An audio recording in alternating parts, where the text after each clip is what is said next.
بکنید، همین موبایل تو اسلامی بکن، موبایلت مؤمن بکن.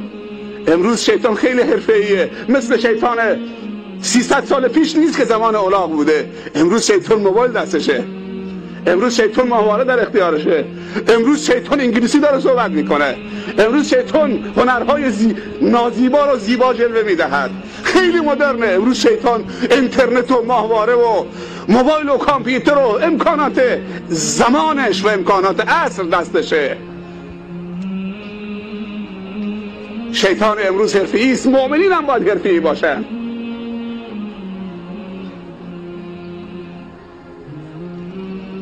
با همین موبایل در 1 ساعت جلوگیری از 4 تا خودکشی شده، با همین موبایل. چقدر سوال شرعی دارن، تو اون گوشی دنیاست نمیخواد ببینیدش، زنگ میزنه این مشکل دارم راهنمایی میکن.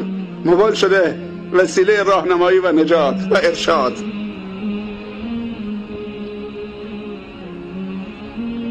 همه مینالن که آبجو و مشروبات الکلی تو کل مناطق به کثرت داره توزیع میشه، مثل آب خوردن. چند سال پیش یادتون بیارید من میشناختم از اینجا کارگرانی می آمدن سورو کار عملیگی میکردن، بنایی و گل میکردن، تو این باغها گرفتار بودن. امروز خدا در باز کرده. چند روز پیش یک نفر به من گفت که یک جوان 16 ساله در 16 سالگی صاحب 900 میلیون تومان پول بوده، پول خودش نه پول باباش. 16 سالش 900 میلیون تومان پول، کار سیگار میکرده. 900 میلیون تومان پول، 16 سال سن. کاش که کار سیگار میکرد. بعد از اینکه به 900 میلیون تومان پول رسید، یه دوستیش از همون دوستان نابابش در گوشش گفت تو خودتو خسته کردید، 900 میلیون تومان پوله، سیگار ول کن نون توش نیست. 16 سالش 900 میلیون تومان.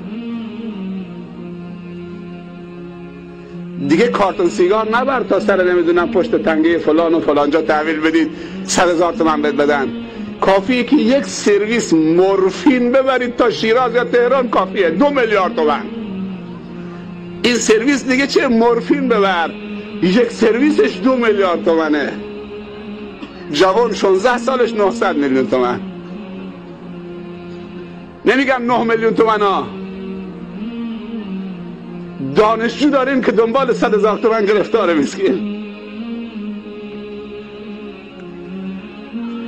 دانشجو داریم که دانشگاه قبول شده، سرمایه منطقه شماست، به خاطر 100,000 تومان ترک تحصیل میکنه. پیام نور قبول شده، فقط پول کرایش میخواد. 100,000 تومان پول ورودیش نداره. جوان 16 سالش 900 میلیون تومان داره. یه دوست ناباب شهرستانی بهش میگه دیگه سیگار بسه، سیگار دیر آدم پولدار میشه، یه سرویس مورفین ببر، 2 میلیارد سودشه. 900 میلیون رفت، خودش هم 10 سال رفت زندان، گرفتار شد. سرمایه که ایمان ما رو غارت بکنه به درد چی میخوره؟ آدم تعجب میکنه. منطقه ای که تا دیروز کار نبوده، مردم کار گل میکردن، عملیگی دستشون تکه تکه شده بود، شکر خدا میکردن. امروز شراب بیاد و آبجو بیاد و عرق بیاد و فیلمهای مبتذل بیاد تو منطقه و اون را به عنوان یک سرمایه بپذیرن و بعد تو عروسی هاشون مثل شربت بدن و بعد مست بشن. من فقط فرق عروسی اسلامی و سالم و غیر سالم میگم. شب جمعه عروسیه، قرار شده مشهورترین خواننده ارگزن و نمیدونم که جاز میزنه، اسمش نمیبرم، تو منطقه بیاد تو عروسی شرکت بکنه، جاز بزنه. ساعت 1 بعد از ظهره. شب عروسی ساعت 9 شروع میشه. ساعت الان 1 بعد از ظهره. آدرس کجاست؟ محله فلانی. نمیگم روستای شما، محله فلانی. عروسی با حضور خواننده فلان. ساعت 1 بعد از ظهر، ساعت 9 عروسی شروع میشه. 9 ساعت مونده. کم کم میبینی که موتورها سپشت سوارن، دارن میرن میان. بفرمایید هستم. چشم انشالله قربونه. ساعت 1 بعد از ظهر موتورها سپشت دارن میرن رو خیابونو میان با سرعت، یا تک پشته میره برمیگرده 2 نفر سوارن، میره برمیگرده 3 نفر سوارن. تعداد موتورها زیاد میشه، سرگردونن. حالا ساعت 1:30 شب، ساعت 9 عروسیه. 4-5 تا موتور با هم میشن. ساعت 2 برمیگردن از یه جایی، هر کدوم 3-4 تا پلاستیک دستشونه. یه پلاستیک همون عرق دستاز توشه، یه پلاستیک نمیدونم آبجو توشه، یه پلاستیک میوه توشه. حالا ساعت 2 است. ساعت 2 همه جمع شدن، 5-6 تا موتور، 10 تا موتور، 30 نفر سوارن، دنبال یه جا میگردن. یه کوچه پس کوچه زیر درختی تو دیوار خرابی، همه بچه های من و تو، فرزندان من و تو، چون که پدرانشان میخوان شب جمعه عروسی غیر سالم برگزار کنن. از همون ساعت 1 اینا دنبال کارن. ساعت 4 موفق میشن که شرابشون رو بخورن. ساعت 4 بعد، ساعت 1 3 ساعت طول کشیده. ساعت 4 میخورن، 2 ساعت طول میکشه تا نعشه بشن. ساعت 6 نعشه میشن. ساعت 7 میان تو خیابونا. از ساعت 7-7:30 مالا 10 تا موتور سپشت، 30 نفر دور اون خونه‌ای که عروسی دارن میچرخن. از این طرف با سرعت تمام کم کم سبکتر میشن و هرچی شراب کارسازتر باشه، ساعتی ازش بگذره، جرأت گناه اونها بیشتر میشه و ترس خدای اونها کمتر میشه و درندگی اونها بیشتر میشه.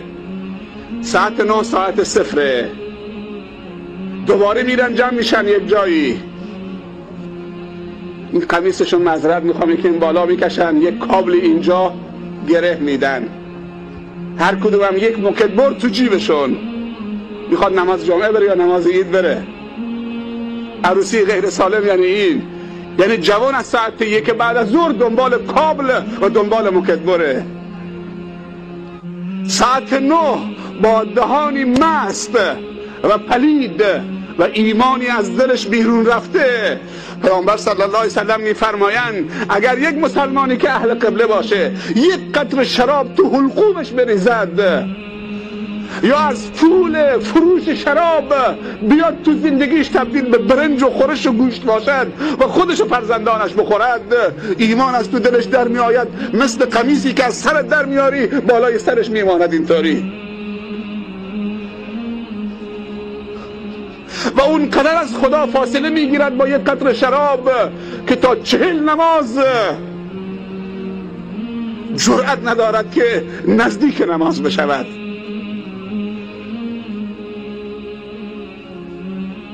ساعت 4-5 وقتی دیگه شراب مستشون کرد، حالا دنبال موکدبرن و دنبال کابلن.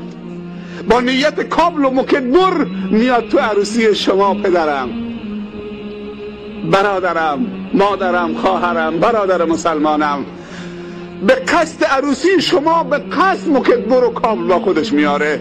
حواسش هم که سر جاش نیست. کسی دست به سینه‌اش بزنه موکدبر در آورده. تا بخواید دستشو بگیرید از پشت دوستش که با شراب خورده. من نامرد نیستم که پشت رفیقم خالی بکنم. موکدبر دوم آمده تو کمر پدر داماد و عروس. ساعت 9 شب عروسی رو به هم میزنن، تبدیل به خون میکنن. عروسی تمام میشه، کینه ها میماند، آدم کشی ها شروع میشود، همدیگر را کمین میگیرن، در مستی همدیگر رو خورد کردن، اما بعد دیگه در هوشیاری کمین میگیرن، در غیر عروسی کمین میگیرن. به ما توهین کرد، خانواده ما را زیر سوال برد، بچه منو کتککاری کرد. خب پسر تو مست بود سر عروسی، موکدبر در آورده، دیگه پشت درخت و پشت تپه کمین هم میگیرن در حالت هوشیاری که انتقام فلان عروسی رو از فلان طایفه بگیرن. و همجور وقتی خون به میان آمد دیگه آدم آرام نمیگیره. از کجا شروع شده؟ از ام الخبائث.